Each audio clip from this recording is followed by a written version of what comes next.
오늘 함께 나누는 말씀은 여호수아 7장입니다. 여호수아 7장은 우리 성경의 역사 가운데에서 가장 위대하고 또한 너무나도 아름다운 역사인 여리고성이 무너지고 난 다음에 일어난 일들을 담고 있습니다.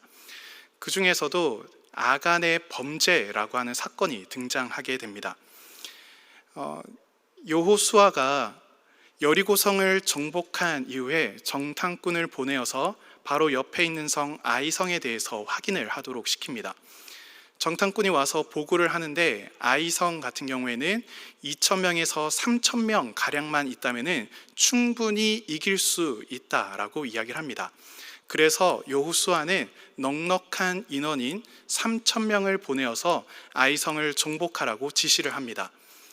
그런데 놀라운 결과가 일어나게 됩니다. 그곳으로 가서 전쟁을 치른 이스라엘이 패배를 하게 된 겁니다. 그리고 36명의 사람들은 죽음을 맞이하게 되는 것이죠.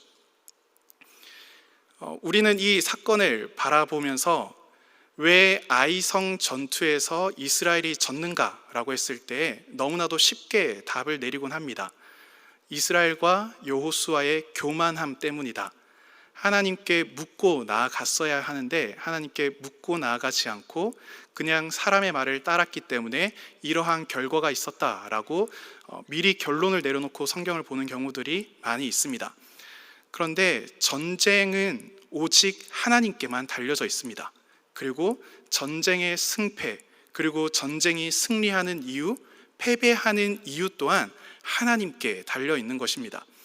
우리가 가지고 있는 생각들을 조금 내려놓고 하나님께서 오늘 이 전쟁 가운데에서 아이성 전투에서 왜 패배하게 하셨는지를 우리가 말씀 가운데서 발견할 뿐만이 아니라 오늘 하나님께서 우리가 읽은 본문 가운데에서 말씀하셨던 스스로 거룩하게 하라라고 하셨던 그 말씀의 의미가 무엇인지 오늘 말씀을 통해 한번 깊이 살펴보고자 합니다.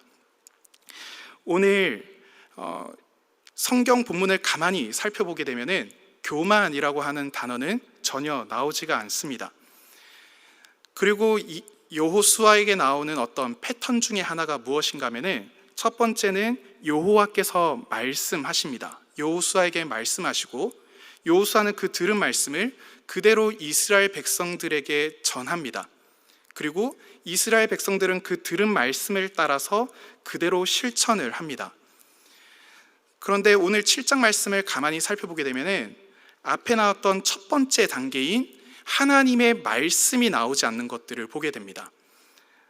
여호수아가 이야기를 하고 이스라엘 백성들이 그 말을 따라서 행동하였는데 패배를 합니다. 그 이유가 무엇인가요? 하나님께서 말씀하시지 않으셨기 때문이죠. 하나님께서는 왜 말씀하시지 않으셨을까요? 전쟁에서 패한 여호수아가 하나님께 나아가서 울부짖습니다.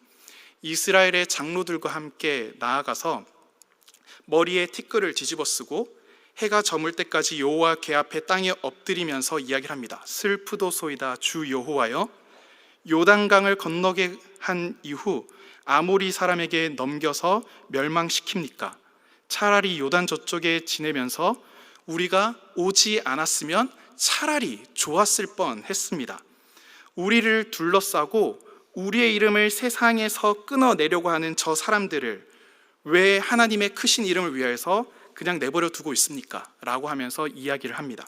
그때 하나님께서 이스라엘이 패배한 이유를 이렇게 밝힙니다. 우리 여호수아 7장 11절 말씀을 함께 보도록 하겠습니다. 같이 읽어보도록 하겠습니다. 이스라엘이 범죄하여 내가 그들에게 명령한 나의 언약을 어겼으며 또한 그들이 온전히 바친 물건을 가져가고 도둑질하며 속이고 그것들을 두었느니라. 오늘 말씀을 가만히 보게 되면 하나님께서 전쟁에서 패배한 이유를 두 가지라고 이야기를 합니다. 첫 번째는 하나님과의 언약을 어겼다라고 하는 것입니다. 그리고 두 번째가 무엇인가 하면은 온전히 바친 물건을 가져가고 도둑질하여 속이고 자신의 것으로 삼았다고 이야기를 합니다. 이 온전히 바친 물건이라고 하는 이것이 굉장히 중요합니다. 하나님께서 율법에 대해서 이렇게 쭉 설명을 하실 때 레위기 27장에 보게 되면은 서원에 대한 이야기를 하십니다.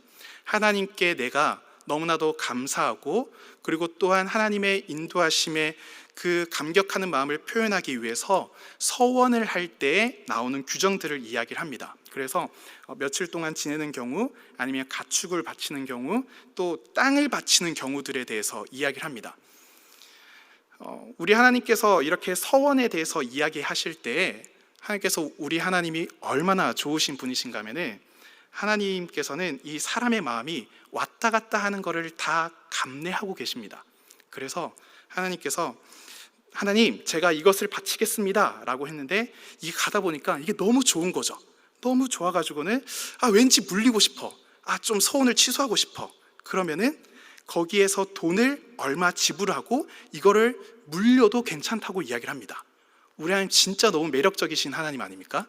보통의 일반 신이라고 한다면은, 야, 너 나한테 약속하고 왜 물렸어? 하면서 뭐 여러 가지 벌들을 내리지만은, 우리 하나님은 하나님과의 약속에 있어서도 물릴 경우들을 이야기를 하면서 이러한 경우들에는 어떻게 해야 하는지, 또한 나를 향하여서 표현되는 마음들은 어떻게 나타내야 하는지에 대해서 차근차근 설명해 주시는 너무나도 좋으신 하나님이십니다. 그런데 하나님께서 너희들이 물리는 경우들도 있고 또한 바치는 경우들도 있지만은, 그 너희들이 바치기로 약속한 것을 온전히 바친 이후에는 그것은 나의 소유이다 라고 이야기를 합니다. 레위기 27장 28절에서 29절 말씀을 한번 보도록 할까요?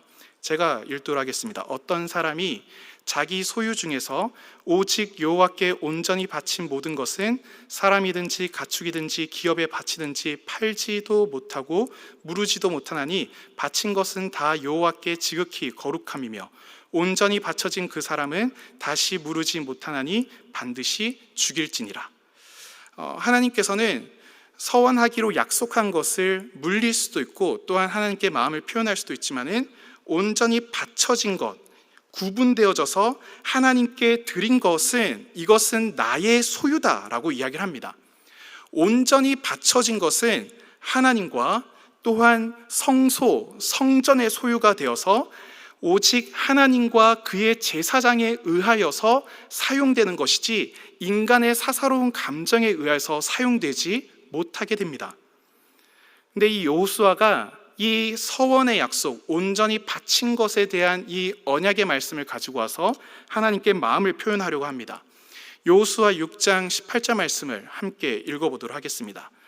너희는 온전히 바치고 그 바친 것 중에서 어떤 것이든지 취하여 너희가 이스라엘 진영으로 바치는 것이 되게 하여 고통을 당하게 되지 아니하도록 오직 너희는 그 바친 것에 손대지 말라. 여호수아는 여리고성과 그 안에 있는 것을 온전히 바친 것으로 규정을 합니다. 이것이 무엇인가 하면, 여호수아는 이스라엘 땅을 거룩한 땅으로 하나님께 올려드리기 위해서 가장 첫 번째 만난 여리고성을 하나님께 온전히 바친 것으로 드리고자 하는 것이죠. 하나님께서는 흔히 첫 번째는 내 것이다 라고 하는 표현들을 많이 하십니다. 가축 같은 경우에서도 첫째는 내 것이다, 그리고 아이를 낳았을 경우에도 첫째는 내 것이다, 장자는 내 것이다 라고 하는 표현들을 많이 쓰시죠. 여호수아는 땅조차도 가장 처음에 얻은 것은 하나님께 올려드려야 된다.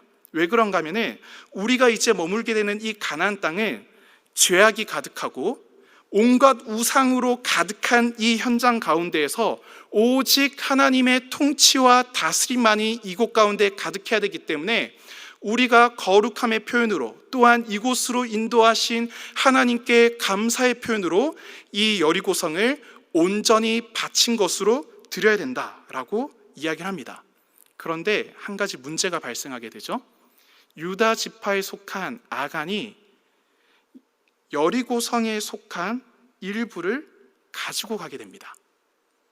온전히 바친 것은 물릴 수가 없고, 또한 온전히 바친 것은 하나님의 것이 되고, 그것은 거룩한 것이 되어서 거룩함의 영향력이 그 이후의 모든 것들을 다 영향 미치게 되는데, 그 온전하게 바친 것 중에 일부분을 아간이 가져가게 됩니다.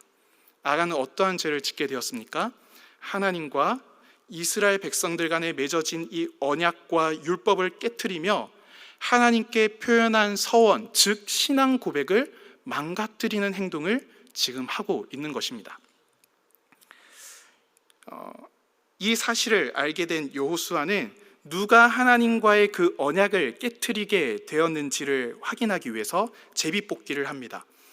흔히 구약 성경 가운데에서는 제비뽑기는 하나님의 어떤 말씀하심을 또한 상징하기 때문에 그것을 사용하여서 이야기하는 거죠. 제비뽑기를 했더니 첫 번째로 12지파 중에 유다 지파가 뽑힙니다. 그 다음에 또 제비뽑기를 하니까 세라 족속이 뽑히게 됩니다. 그 다음에 또다시 그 가운데서 제비뽑기를 하니까 삽디의 가족들이 뽑히게 되고, 다시 한번 제비뽑기 하니까 아간이 뽑히게 됩니다. 이렇게 좁혀오는 가운데서도 자신의 죄를 드러내지 않던 아간이 하나님의 직접적인 지목에 의하여서 자신의 죄가 드러나게 되니까 하나하나 고백을 하게 됩니다. 여호수아 7장 22절의 말씀을 한번 보도록 할까요? 제가 읽겠습니다. 내가 노략한 물건 중에 시날산의 아름다운 외투 한 벌과 은 200세겔과 무게가 50세겔 되는 금덩이 하나를 보고 탐내어 가졌나이다. 보소서, 이제 그 물건들을 내 장막 가운데 땅 속에 감추었는데 은은 그 밑에 있나이다 하더라.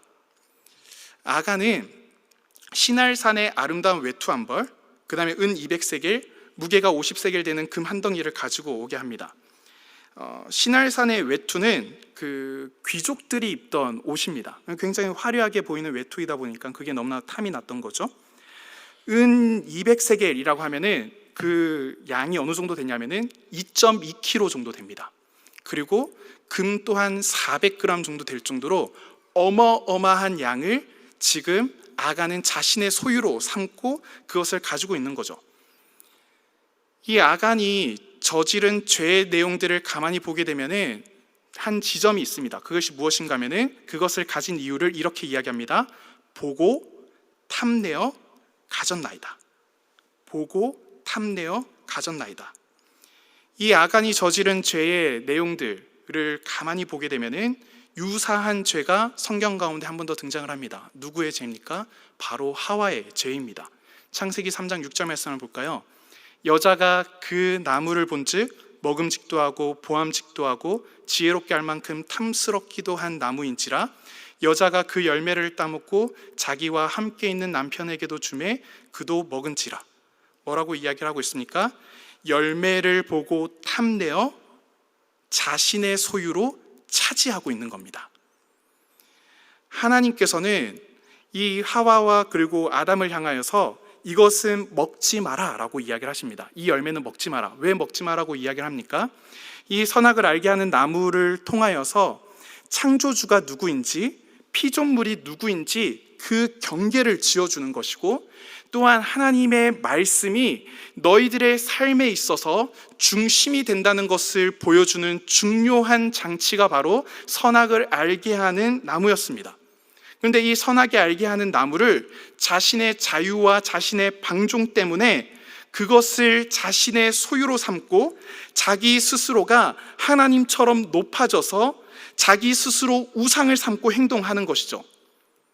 바로 탐내는 죄, 자기가 주인이 되는 죄, 그리고 하나님의 말씀을 무시하는 죄, 하나님의 거룩함이라면은 나의 유익을 위해서라면은 기꺼이 땅바닥에 내려놓는 죄, 이 모든 것들이 다 아간이 짓고 있는 죄들입니다.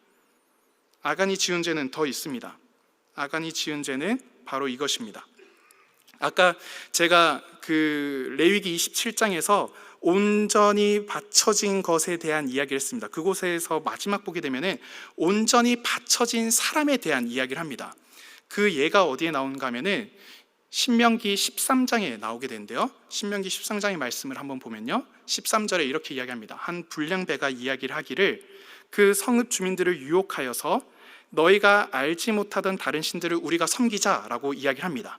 그럴 때 이것이 드러나게 되면은 자세히 확인해서 15절에 그 성읍 주민을 칼날로 죽이고 그 성읍과 모든 것과 가축을 다 진멸한 다음에 17절에 이렇게 이야기합니다.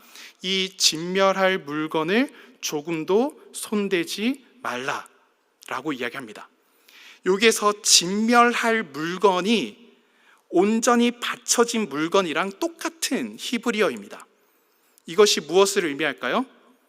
하나님께 내가 주어진 은혜에 대해서 감사하고 하나님께서 내가 사는 그 모든 지역들을 다스려 주시기를 기대하고 소망하는 마음으로 올려드릴 때는 그것이 하나님께 온전히 바쳐진 것이 되지만은 나의 탐욕과 나 자신을 우상으로 삼는 등 온갖 우상 행위를 저지르면서 교묘하게 그것 하나하나들을 이용하기 시작하게 되면은 온전히 바쳐진 것은 진멸할 물건이 되어서 도리어 그것이 나를 향한 칼날로 바뀌게 된다는 것을 의미를 합니다. 사랑하는 성도 여러분들, 이 아간이 저지른 죄 때문에 이스라엘이 온전히 바친 여리고는 하나님께 온전히 바쳐진 것이 아니라 진멸할 물건이 되어서 이스라엘 백성들을 도리어 화로 이끄는 안타까운 행동으로 나타나게 됩니다. 그래서 아이성 전투를 만났을 때에 아이성이라고 하는 그 조그만한 성조차 넘지 못하는 너무나도 누추하고 비참한 존재로 떨어질 수밖에 없는 것이죠. 그리고 이스라엘 공동체 가운데에서 36명이라고 하는 너무나도 귀중한 생명이 목숨을 잃었고, 심지어 하나님의 이름조차 온 땅에 떨어져서 사람들의 비웃음거리가 되고 말았습니다. 그를 향하여서 이 여호수아가 이야기합니다. 왜 우리를 괴롭게 하였느냐? 왜 우리를 괴롭게 하였느냐? 여호수아는 지금 우리가 하고 있는 이 일들이 단순한 어떠한 정복전쟁이라고 생각하지 않습니다. 우리 하나님을 왕으로 모시고 이 땅 가운데에서 우리가 하나님을 온전히 섬기면서 주의 통치가 임하고 우리가 거룩한 삶을 살아가고 이곳 가운데서 하나님이 주시는 복을 누리면서 살아가기를 원하는데, 아간은 자신의 탐욕과 그리고 하나님의 말씀과 약속을 그 어떠한 인간의 말보다도 하찮게 여기는 그러한 행동들로 말미암아 이스라엘을 괴롭게 하는 행동으로 이끌어가고 말았습니다. 이러한 아간의 행동들은 우리들을 하여금 큰 울림을 주고 있습니다. 어떠한 울림을 주고 있습니까?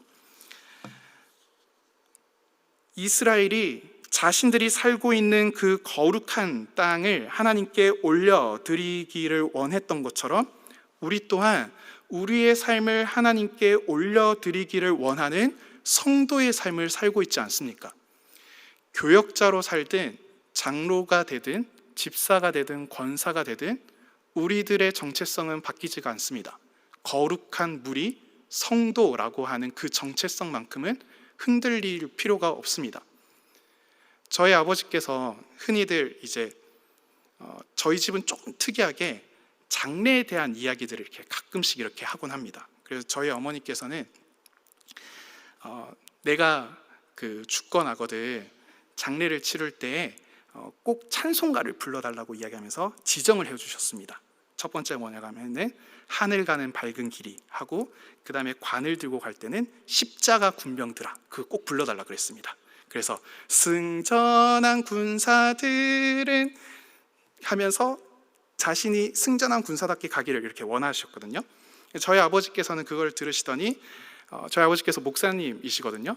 저희 아버지께서는 목사 김정섭으로 하지 말고 성도 김정섭으로 해달라는 거예요. 그럼 굳이 그렇게까지 할 필요가 있냐 이야기를 하니까 자신은 내가 하고 있는 일들 그리고 사역의 모습들은 목사이지만은 나는 내가 삶을 살아갈 때 성도답게 살아가기 위해서 나는 부지런히 노력한다. 그래서 나는 목사로 내가 새벽 기도를 지키고 그 다음에 내가 목사로 성경 읽고 하는 것이 아니라 진짜 성도답게 살기 위하여서 내가 기도 생활과 성경을 읽는다. 그렇기 때문에 그렇게 살았던 내 삶의 의미가 좀 드러나면 좋겠다라고 이야기를 하더라고요.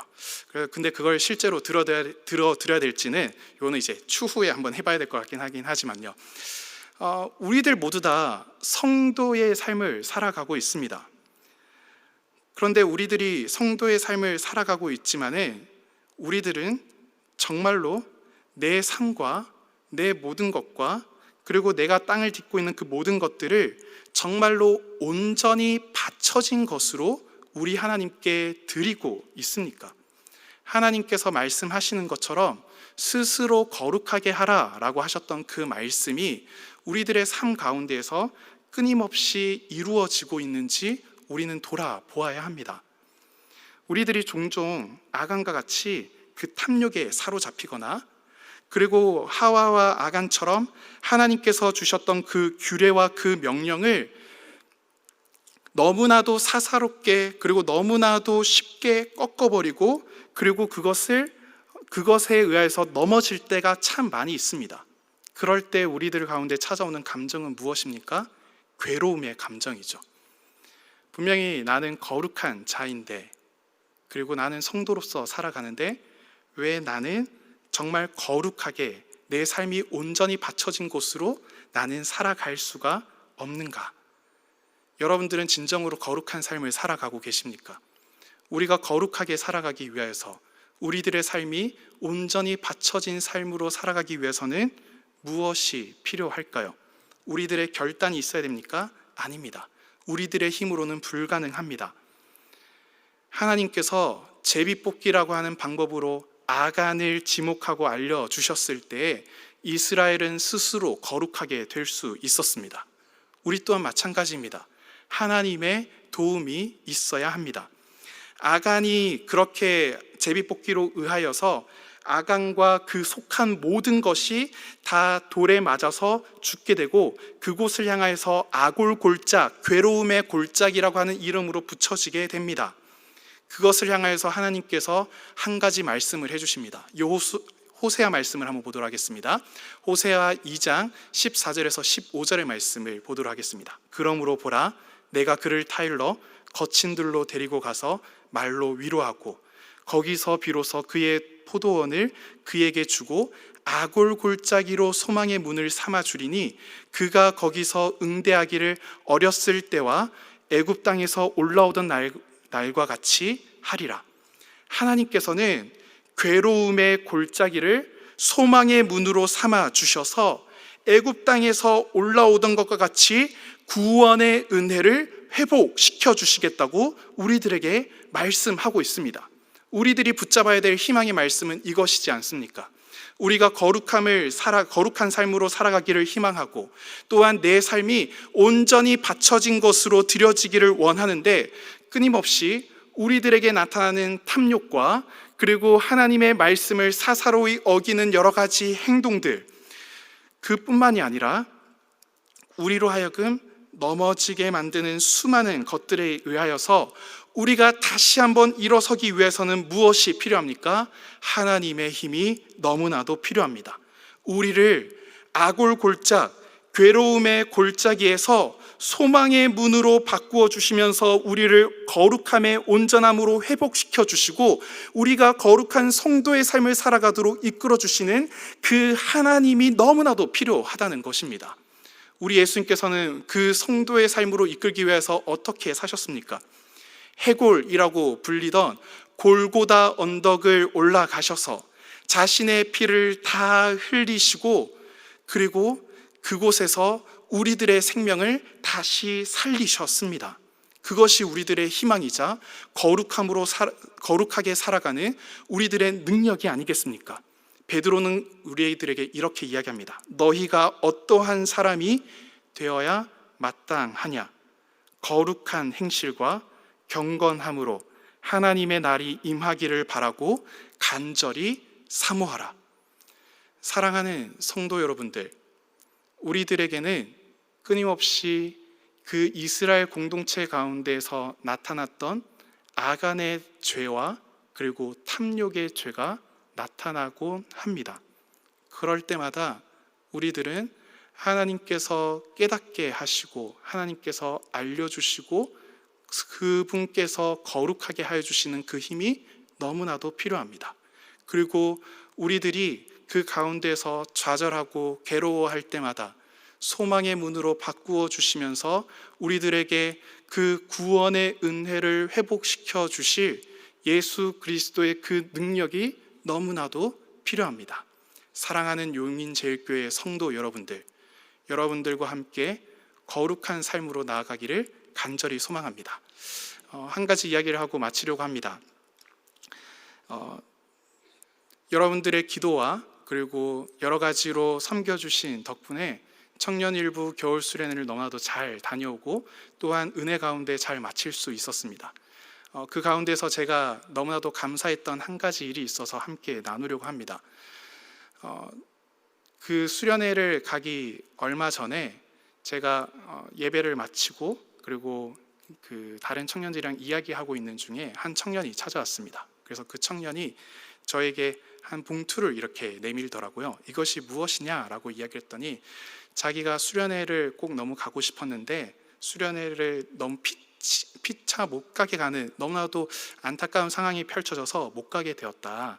그래서 내가 가려고 했던 이 수련회 회비를 가지 못하고 그리고 경제적으로 어려운 청년이 이 회비로 가면 좋겠다라고 하면서 그 봉투를 주더라고요. 제가 그걸 보면서 너무나도 감사했었습니다. 그러한 청년들의 마음이 하나님께 온전히 바쳐진 것이 되지 않겠습니까? 저는 그러한 마음가짐을 가지면서 자신이 가진 것을 기쁜 마음으로 온전히 바칠 수 있었던 가장 큰 이유는 우리 용인제일교회 신앙의 선배들의 모습 때문이 아닌가라고 하는 생각이 듭니다. 자기가 가지고 있는 넉넉함이 그리 크지 못하고 적은 넉넉함이지만은 이것을 기쁜 마음으로 다른 청년들을 위해서 내어놓고 그것으로 말미암아 하나님께서 영광 받으시고 그 거룩함이 퍼져나가는 하나님의 왕되심이 나타나는 그 모습들을 바라보면서 우리 용인제일교회와 그리고 용인제일교회에 속한 다음 세대에게 하나님께서 주시는 큰 기대감이 넘치겠구나 하는 확신이 가지게 되었습니다. 사랑하는 성도 여러분들, 우리가 함께 그 길을 걷기를 간절히 소망합니다. 우리 모두 다 진멸할 것으로 우리의 삶을 드리는 것이 아니라 온전히 바쳐진 것으로 하나님께 드려서 우리들의 삶을 하나님께서 붙들어 주시는 거룩함을 날마다 드러내어서 온 세상 가운데 하나님의 거룩하심과 그리고 그분의 왕되심을 드러내는 우리 용인제일교회와 성도님들 되시기를 간절히 소망합니다.